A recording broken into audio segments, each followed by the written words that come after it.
First of all, I want to congratulate Houston. What a series that was. They had a great season. A lot of good things ahead for that team. Ime did an amazing job. And really the whole rebuild over the last couple of years has been so impressive. And we were lucky to get out of this series. But much respect to the Rockets and their staff and their organization. They have a great team and they had a great season. Couldn't be more proud of our guys. That was an incredibly impressive display of resolve, discipline. The defense was fantastic. The ball security, kind of game plan discipline followed to a T, and then multiple guys stepping up. Buddy Hield, I don't know what to say. I mean, that was really incredible watching him light it up in that first half, especially, and then down the stretch as well. But I can't say enough about our guys and what they were able to do in this series and to pull this thing out on the road in Game 7. Pretty impressive. Steve, they cut a 15-point lead down to like 3. Jimmy gets that corner 3 out of a double team, and then he finds Draymond twice. And then it looks like maybe in the huddle between the third and fourth, you guys make an adjustment to get Steph attacking the rim a little bit, and you got him free. What did you guys do there?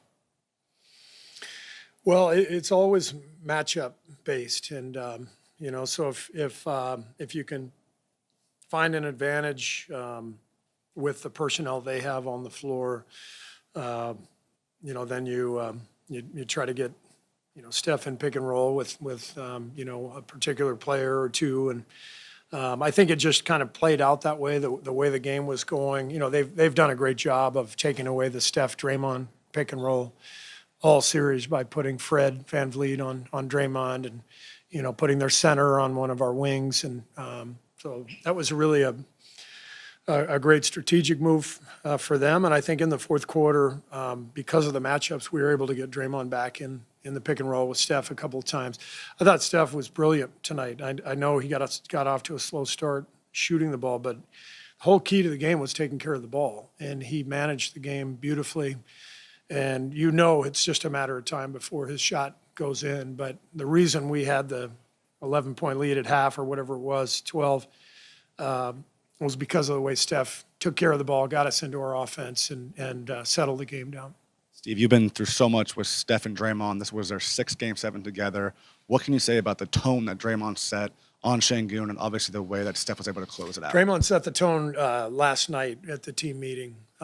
Basically, he owned up to losing his poise in Game 6, and I agreed with him.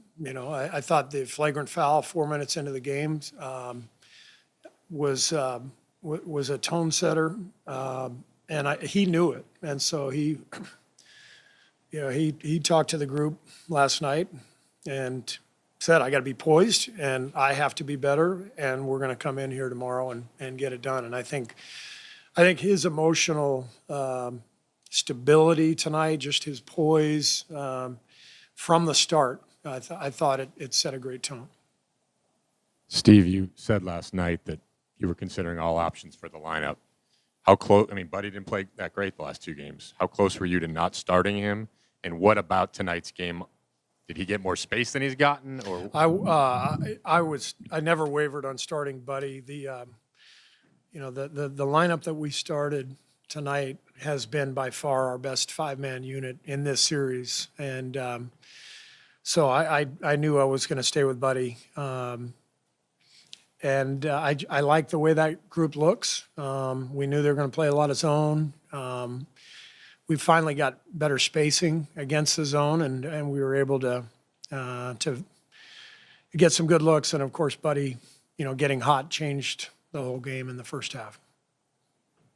Steve, is this the kind of team that does an unusual amount of introspection between games, especially going into a tough game like this, and more talking among themselves? Is this a kind of yeah, for sure. I mean, as I said, Draymond really he's our leader, and when he's right, like he was tonight, he's an incredible player to watch. The defense just kind of owning the court on that side of things, and then just being patient and not turning it over and being in the right spots offensively.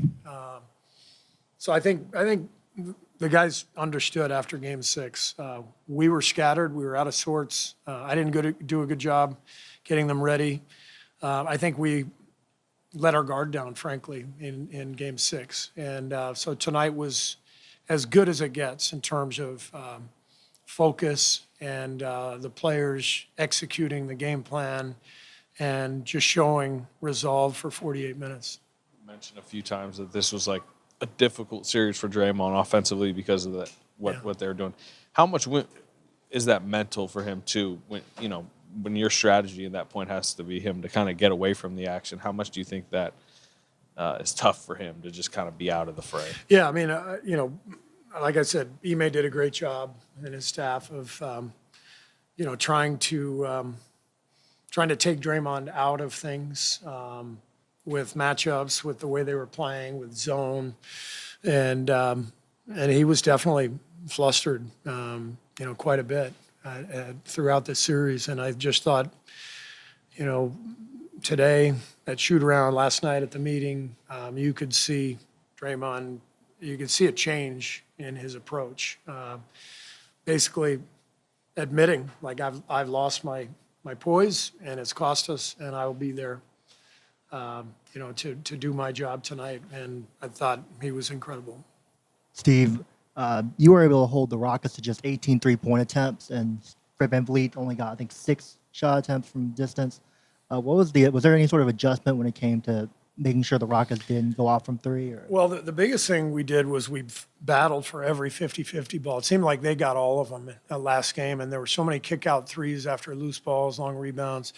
And even though they got 14 offensive boards tonight, we were in the fight every single loose ball, long rebound.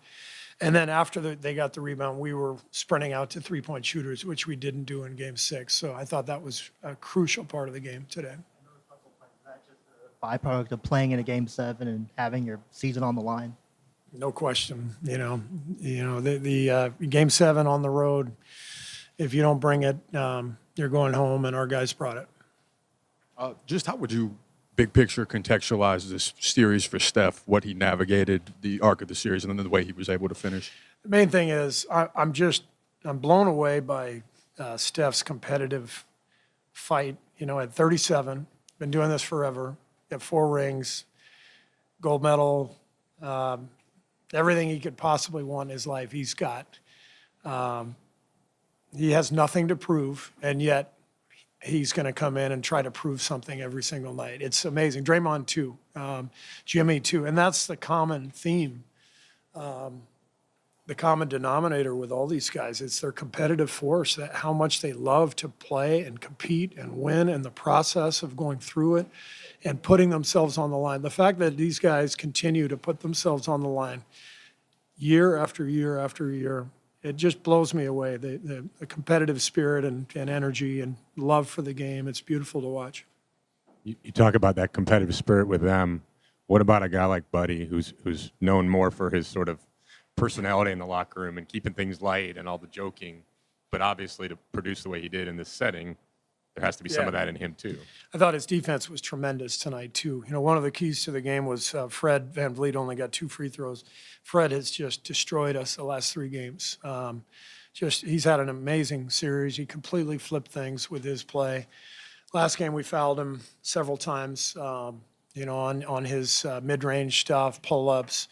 And I thought Buddy did a great job on him and on Green. So this was not just a lights-out shooting performance from Buddy. It was also a two-way performance. I thought his defense was fantastic. I'm also asking you just how he balances that personality in the locker room with the competitiveness he needs. Yeah, I mean, there's a reason everybody loves Buddy. He's just fun-loving. He's hilarious. He can laugh at himself.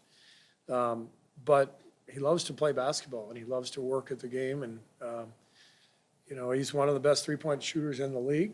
And he's had a really successful career, but this is really his first real playoff run. And I think he is relishing it, and the guys they see how much he loves it and how much he wants to contribute, and what a night for him.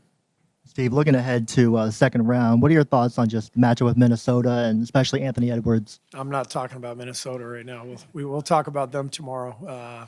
So we're just gonna enjoy the win tonight and spend the night, and we'll get ready for Minnesota tomorrow. But we're excited. We're thrilled. I mean, when I think back to the trade deadline where we were as a team, I'm so proud of these guys for what they've accomplished to put us in a position, as Steph says, to play meaningful basketball and to give ourselves a chance. And this is all you want every year.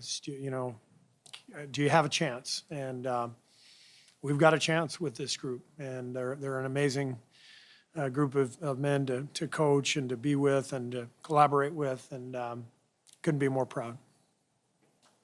Thank you.